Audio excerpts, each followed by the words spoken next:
Abyssal Murmurs. Lately, I've been trying to send you stories every day, but I feel like a large number of people who have signed up almost never come back to listen to the stories. I don't know where that is. Make you unhappy. I hope to receive comments and suggestions from you. And if you find the video good, please give me a like to give me more motivation. For those who have not yet subscribed, don't forget to click the subscribe button and press notification bell to wait for the next story. Now let's get into the story. Story 1. 4 years ago, I took my youngest sister and her 2 friends trick-or-treating. I'm 18 now. I was obviously 14 during the time of this story, and my youngest sister was only 7 at the time, along with her 2 friends, who of the 2 I'll only name one, Mary, for privacy reasons. I didn't have plans anyway, so I guess I was actually a bit happy that my parents made me walk with them. Plus, I low-key told my sister to fill an extra bag for me at each house. By now, we were more than a mile away from my house. The girls' bags were all pretty full now, and I was ordering them to start making their loop back in the direction of our house. The girls were approaching the front door of a corner house across the street from an old, closed-off community park. The house already stood out from the rest on the block in that there was a 3-foot wooden fence surrounding the perimeter except for the walkway and driveway, and a bunch of overgrown trees and bushes on the front lawn, almost completely blocking the actual house from view. They tried looking for the doorbell, but then called back to me that there wasn't one. I answered back, telling them to just knock on the door. My sister pounded on the door in 3 different intervals. Then, I called for them to skip this house. As the 3 girls were walking down the stoop, the front door to the house creaked open, and somebody could just barely be seen poking their head out from behind the door, which was open just a crack. The girls walked back up the stoop and simultaneously yelled "trick or treat." From the sidewalk, all I could see was an arm reach out from around the door, and then the person's pointer finger lifting up as if to say 1 second. The arm kind of creepily pulled back into the house. My view of it, not seeing a body, made the situation really eerie. The door closed, and for what felt like 20 seconds, they just stood there on the stoop. I was about to ask them what was going on, but once again, the front door to the house cracked open. Once again, just an arm came into view for me. This time, I could see him waving the girls to come into the house with his hand. My sister and her 2 friends were actually making their way into the house before even looking back at me for approval. At this point, the feeling in my stomach told me something wasn't right here, and I yelled to the girls to come back. The really disturbing part was as soon as I yelled this, the person shut the front door, almost slamming it in their faces. The 3 girls came back over to me. I told them that was enough trick or treating for the night. I nudged them to continue walking forward, keeping my eyes on the house. Barely through the overgrown bushes in front of the house, I saw the blinds to one of the front windows rustling around and an older man sitting by the window. We continued walking home now. The girls told me the man initially said, "1 second while I go get the candy," and then shut the door. When he came back out, he whispered to come inside to get the candy. I was considering calling the cops and reporting this guy, but I wanted to get home and see what my parents had to say first. We were probably halfway down the block when I turned around and saw a person standing by the corner of the block, right where the house was. We made it back to our house, where I told my parents. They called my sister's friends' parents, and when they got there, we all had a long conversation about it. We then all drove over to the house in separate cars, with my mom talking with the 911 operator in the car. When we got to the house, we learned before the cops even arrived by a neighbor that the house had been vacant for months. Mary's dad was the quickest one to realize what was actually going on here.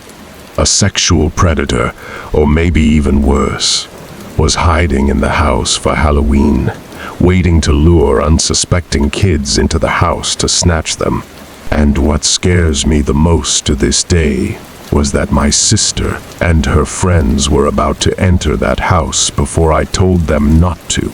Halloween can be a very dangerous holiday. Story 2. 2 years ago, I was home on Halloween, and for the most part, it was a pretty normal day. Since Halloween was on a Friday, all of my friends were out partying. However, I was doing homework. Not one of my most exciting nights, but I didn't mind too much. I really had to get this homework done anyway. My mom and dad were handing out candy to the trick-or-treaters, as they usually do. My house doesn't usually get many, because we're pretty much the only house on the block that hands out, so it's often ignored because it's not worth their time. Tonight was no exception. Later that night, my mom calls me down and tells me to watch the door for trick-or-treaters, because my neighbors had come over asking for help with their costumes for a party. So my neighbors and my parents both went upstairs to work on the costumes, leaving me alone downstairs. It didn't bother me, because I had finished my homework, and I could just play my PS4 while listening for knocks on the front door, which was close by. Only a couple more trick-or-treaters came in about an hour. Pretty typical for this area. However, around 11 p.m., I heard a knock at the door. I thought it was pretty weird, since it had almost been an hour since the last knock, and it was pretty late for trick-or-treaters to still be out. Regardless, I grabbed the candy and went to answer the door. It's important to note that there's a small room in between the front door and the living room. When we answer the front door, we make sure to lock the door behind us, leading to the living room, so our dogs don't run up and start barking and whatnot. I did the same thing here. When I answered the door, there was a surprisingly large man, at least 6'3" tall with a somewhat muscular physique, standing in front of me wearing a Michael Myers costume. Not a cheap one either. It looked pretty expensive for a costume. He stood in front of me, but didn't say a single word. I thought it was pretty unusual, because it's kind of customary to say trick or treat. But nope, he didn't do a thing but stare at me. It was almost like he was a statue. I thought he was really trying to sell the character and creep me out, and it was working. I was feeling a little intimidated because I'm pretty small for a guy, only about 5'10" tall. I decided to break the awkward silence and say trick or treat for him while handing him some candy. I couldn't believe what he did next. In response to me handing him candy, he took a few steps into my house. This was when I started getting really uncomfortable. You're supposed to take the candy, say thank you, and go. It's like an unspoken rule that you don't walk into people's houses without permission. It was at this moment that I also noticed that he didn't have any type of bag for candy. This was a huge red flag, because I realized then that he was not there to trick or treat. Before I could respond, the man reached into his pocket and pulled something out. I didn't want to look at it, but I was assuming it was a weapon, and I had no idea what to do. I locked myself into a small room with a psychopath much larger than me holding a weapon, blocking the only exits. We all like to pretend and make up scenarios in our heads where we have to be the hero and save the day. But here I was, stuck in a real-life situation, completely unable to move, not able to save myself. I was frozen in fear. It was such a weird feeling, almost like I was dreaming the entire thing. I had no control over my body, and what a cliché way of dying I thought it would be. Getting stabbed to death by someone dressed up as Michael Myers on Halloween. Thankfully, it didn't go like that, because without warning, the guy takes off his mask and jokingly says, "I'm just messing with you, bro." I'm still frozen in shock, and can't respond in any way. He then says, "I scared you though, right?" Completely confused and still afraid, I managed to respond with, "Yeah, you got me." He put the knife back in his pocket, which gave me a huge sign of relief, and said, "I didn't really come here to trick or treat, but can I have that candy anyway? I'm really hungry." I didn't hesitate to give him the candy because he creeped me out, and he still did have a knife. He then goes on to mention how he just left his friend's Halloween party, and he saw my lights on and decided to prank me. It was obvious that he was drunk and high, and thought knocking on someone's house pretending to be Michael Myers qualifies as a good prank. He mentions how he owns a tattoo place about an hour away from here, and even says that I'm pretty chill and that we should hang out sometime. He tells me to put his name and number in my phone so we can chill soon. I make sure to take his name and number down. After all, the last thing I wanted to do was upset this weird guy still blocking my only exit with a knife. I basically agreed to everything he said because I was still terrified and just wanted the conversation to end as soon as possible. But this conversation seemed to go on for hours. Despite this, I still didn't feel comfortable or safe. I had to find a way to get this guy out of my house. There was something way off about him, and I got vibes that he was a dangerous person. So I decided to make up a bullshit lie and say that I had something cooking in the oven that I needed to check on and that I'd text him later. And it worked. He said okay and turned around to leave my house. I could not close and lock the door quick enough when he left. My heart was still beating so fast that I thought it was going to burst from my chest. That was easily the most terrifying and weirdest experience of my life. I decided to not contact the police though, since the guy didn't have any malicious intent. I guess he was just completely out of it and just an overall really creepy person. I still have his number to this day, but we've never texted or called each other just the way I'd like it. As terrifying as that situation was, I can laugh at it now and use it as an interesting story to share with my friends. So I guess one good thing did come from it. Just be careful who you open your door for on Halloween. There's some very weird and messed up people out there. I got lucky this guy wasn't a complete psychopath because nothing was stopping him from stabbing me. Story 3. Halloween used to be my favorite holiday, but ever since one not-so-sweet round of trick-or-treating, I've kind of switched over to liking Christmas the most. 2006. I was 14 years old. Me and Johnny, my best friend at the time, were going trick-or-treating together. I remember it was a Tuesday night, so everyone had school the next day. That meant the craziness with the teenagers going around with TP and shaving cream wasn't as extreme, nor was anything, really. My parents wanted me back by 11 o'clock the latest. Same with Johnny. It was around 8:30. I would constantly check my wristwatch. We were down a bunch of blocks, close to the woods and the highway by the east end of town. This would likely be our last year of trick-or-treating, so we were trying to get as much candy as possible. We rang doorbell after doorbell. As the night wore on and the amount of kids outside lessened, the number of people answering their doors also decreased. Then it started to drizzle, and that's when it really became a ghost town outside. But that didn't stop us. We were now 3 houses down from the house that was commonly known around there as Hell House.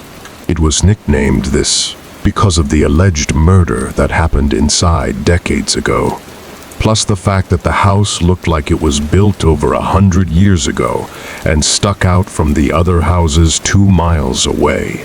There was even a whole webpage dedicated to the house with a little lore behind it. I don't really remember the full details anymore. The website is down now, But at the time, nobody seemed to know if anybody lived there or not. At the time, I was sure the neighbors knew, but we didn't live very close to the house. Long story short, me and Johnny were feeling brave and cocky, so we hopped the creepy fence surrounding the seemingly abandoned property and walked up to the stoop, which was made out of ancient and worn-out-looking red bricks. We knocked on the door a few times since there was no doorbell. The drizzle turned to rain, and we suddenly didn't want to move out from under the front awning. Johnny jokingly knocked on the door again, but my focus was shifted to walking home in this rain. Suddenly, a loud thud made us both jump. Johnny said it sounded like it came from a window upstairs, to which I replied. We walked quickly back down the red brick pathway, hopped over the front black graveyard-like gate, and stopped to look back at the house on this dark, rainy Halloween night. Johnny bumped me on the shoulder and pointed to the upper middle window of the house, and I felt like my heart dropped from my chest when I saw somebody clear as day staring down at us. Only there was something so disturbing about this person's face. I couldn't tell what it was through the rain and foggy window, but I swear that face and just this whole scene seemed like something you would see in a horror movie. We both jumped once again when the person at the window quickly and aggressively turned and seemingly ran away from the window. All we could assume was that they were coming outside after us. We quickly went to hide by the neighbor's fence, which was facing the backyard of the house. The sound of the rain thankfully masked the sound of our breathing and whispering. This neighboring fence was made of wood and had a bunch of holes, allowing us to peek through to the lawn next door. Suddenly, the entire fence started to shake a little, yet we couldn't see anyone on the other side, and we were certain it wasn't us who had done it. Johnny and I agreed it was time to make a run for it back to my house. We both stood up, and when we turned to run, I saw something at the edge of the fence. At first, I was confused as to what it was due to the darkness, but it soon hit me that this was a person leaning over to this side of the fence, exposing their body down to their waistline with one arm reaching around the fence. The way this person was positioned and staring at us made for a horrifying scene and memory. We dropped our candy bags and ran for it. After running 5 blocks, and my getting a few cuts and bruises from tripping twice in the rain, we got back to my house. We agreed not to say a word, given that what we did could probably get us in trouble. The really scary part is the next day after school. We went to go ask some of the neighbors over there if they knew who lived there, and they all gave the same response. They had no idea if anybody lived there or not. They never saw a car in the driveway or anybody outside. One of the neighbors even pointed out that the house had a for sale sign very briefly, a few months prior, but disappeared within a few days. We told all of the neighbors our story, and they were all very disturbed by the news. I moved out of that neighborhood in 2007, the next year, and I've never had to worry about the story behind that house, or who was living there since. All I know is something strange was going on inside of that house, and I kind of wish I found out what. Thank you for always supporting the channel and welcoming its videos. Wishing you good health, and remember to subscribe to the channel to achieve 1,000 subscriptions.